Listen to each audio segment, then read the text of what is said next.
네, 안녕하세요. 예쁨 클리닉 허선영 원장입니다. 네, 반갑습니다.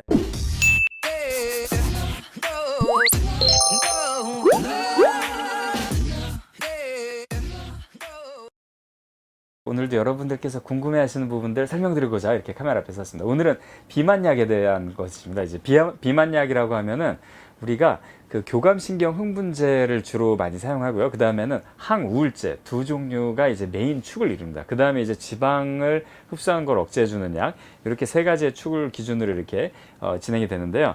비만약 어디에서 왔는가, 그 유래가 무엇이냐, 그리고 그 유래에 대해서 설명드리고 이것이 축복인지 저주인지 그 부분에 대해서 한번 설명을 드리도록 하겠습니다.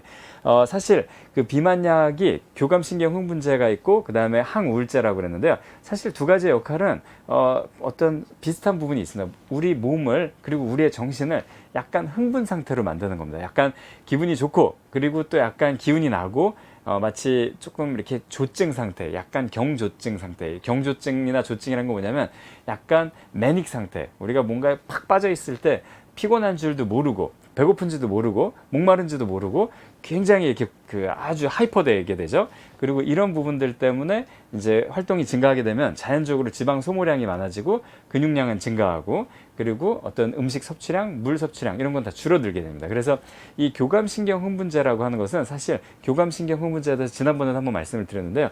교감신경이라는 건 우리가 자연 상태일 때 어떤 적에게 공격당하고 있다든지 어떤 동물에게 야수에게 쫓기고 있다든지 또는 우리가 뭔가를 공격해서 우리가 잡식동물이니까 우리가 또 사냥을 할 때가 있었을 거 아니에요. 그런 식으로 우리가 뭔가를 쫓고 있을 때 뭔가 이렇게 흥분 상태일 때를 교감신경이 흥분된 상태라고 보면 됩니다.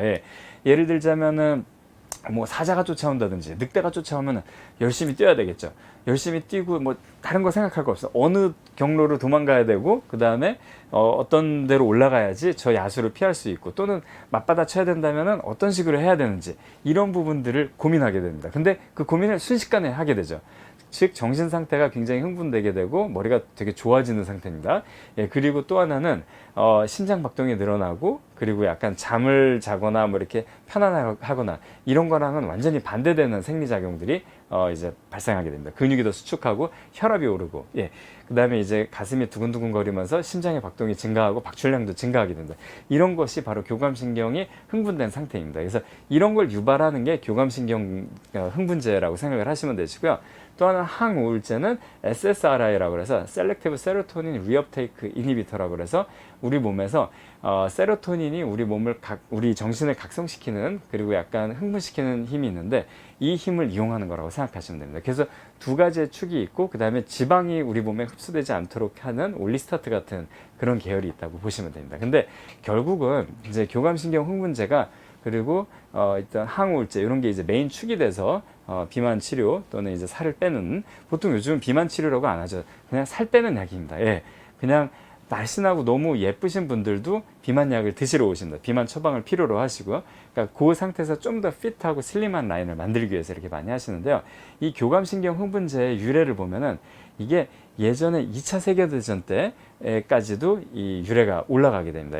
2차 세계대전 때 1차 세계대전 때 몇 년에 걸친 전쟁을 통해서도 프랑스와 독일이 서로 전선이 이동하지 않을 정도로 계속 엄청난 사륙이 벌어지는데도 전쟁이 끝나지 않고 몇 년 동안 계속 몇십만 명, 몇백만 명의 사상자가 나는 그런 전쟁을 했습니다. 근데 독일이 단 6주 만에 프랑스를 함락시킵니다. 이제 완전히 항복을 받아내죠.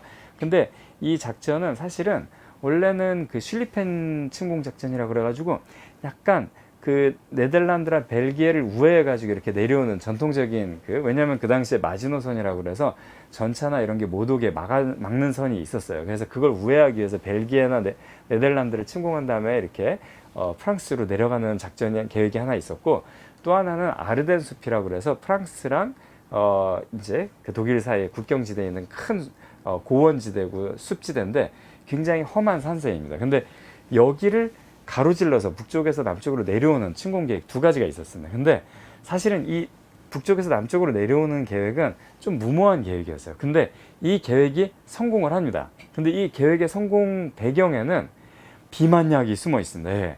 사실 이게 메탐페타민이라고 해서 약간 마약성 흥분제라고 하면 되는데요. 이 메탐페타민이 사실은 지금 우리가 쓰고 있는 교감신경 흥분제의 어떤 원조라고 보시면 됩니다. 이 메탐페타민, 당시 펄비틴이라는 상품용으로 이제 독일 제약회사들이 생산했던 비장의 약물이었어요. 이 약은 우리가 지금 먹고 있는 비만약하고 똑같습니다. 이 약을 먹게 되면은 잠이 안 오고 근육의 양이 증가하고 그리고 굉장히 흥분 상태가 됩니다. 그래서 약간 슈퍼 솔저들처럼 되는 거죠. 근데 이것 때문에 잠이 안 오고 이러는 부작용들이 있는 거를 오히려 그 병사들한테 먹임으로써 굉장히 그 중요한 그 어떤 그 전략적인 그 효용을 발휘하게 됩니다. 그게 어떤 뜻이냐면은 1차 세계대전 때 그 길고 긴 참호전을 겪으면서 굉장히 비참했죠. 막 질퍽질퍽한 참호에서 막 시체가 뒹굴고 막 아주 무서운 전쟁이었어요. 그리고 막 전선이 이동하지도 않으면서 맨날 서로 총격전을 벌이면서 매일 수만 명이 죽고 수백 명이 수천 명이 죽는 그런 전쟁이었는데 그 전쟁에 대한 참혹함이 있어요. 참호전은 굉장히 참혹한 전쟁 중에 하나예요. 예. 오죽하면은 그 우리 최근에 나왔던 영화 킹스맨 같은 데 보면은 킹스맨 때 너무 많은 젊은이들이 죽어서 이제 그 어떤 영국과 이런 영국의 부자들이 후세들을 많이 잃는 바람에 그 돈이 쌓여가지고 어떤 승계해줄 자산이 있는데 그 자산을 넘겨받을 그 젊은이들이 없기 때문에 그 돈을 모아가지고 세계 평화를 위해서 만든 조직이 킹스맨이다. 그 첩보 조직이 킹스맨이다. 이런 얘기가 나오죠. 그만큼 많은 젊은이들이 죽었고요. 그 젊은이들이 죽은 그 현장에서 있다가 생존한 그 1차 세계대전에 베테랑들은 전쟁을 하고 싶어 하지 않았어요. 막 우울해했어요. 또 그게 또 반복되겠거니 하고. 근데 이 펄비틴, 메탐페타민이라는 약을 딱 먹이니까 3박 4일을 자지를 않고 막 이렇게 행군을 해도 피로하지가 않은 거예요.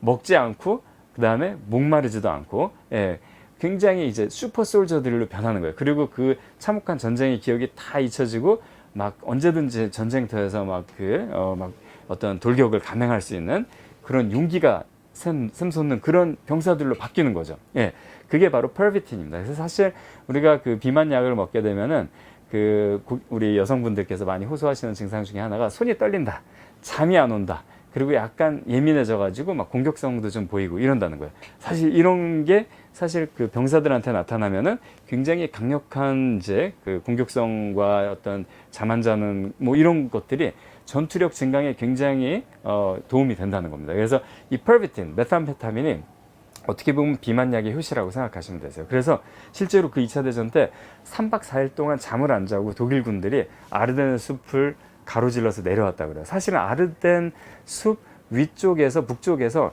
굉장히 많은 전차와 병력들이 이렇게 집결해 있고 거기에 교통 정체가 일어나는 거를 프랑스에서는 그 정찰기에서 다 확인을 했다 그래요. 근데 쟤네가 어디로 가려는가 몰랐다는 거예요. 그냥 네덜란드, 벨기에로 가려고 하는 건가? 근데 거기에서 정체가 생겼나?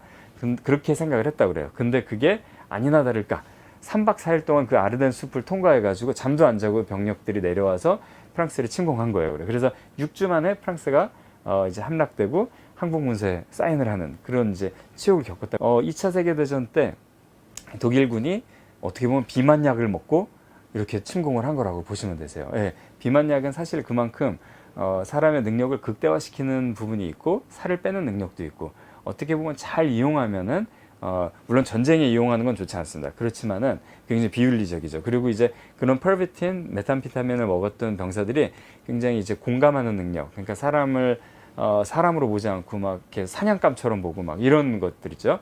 그런 그 어떤 비인간성을 막 극대화시켰다 그래요. 그래서 좋지는 않은 거예요.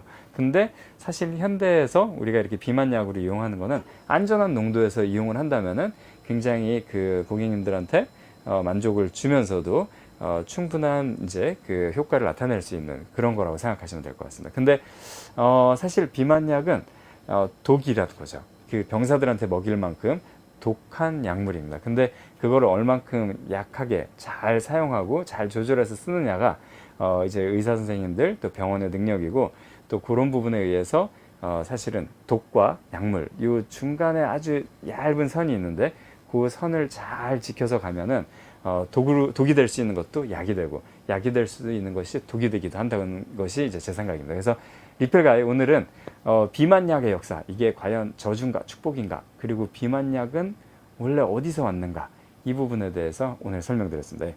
리필가의 허선영, 오늘은 여기까지입니다. 감사합니다.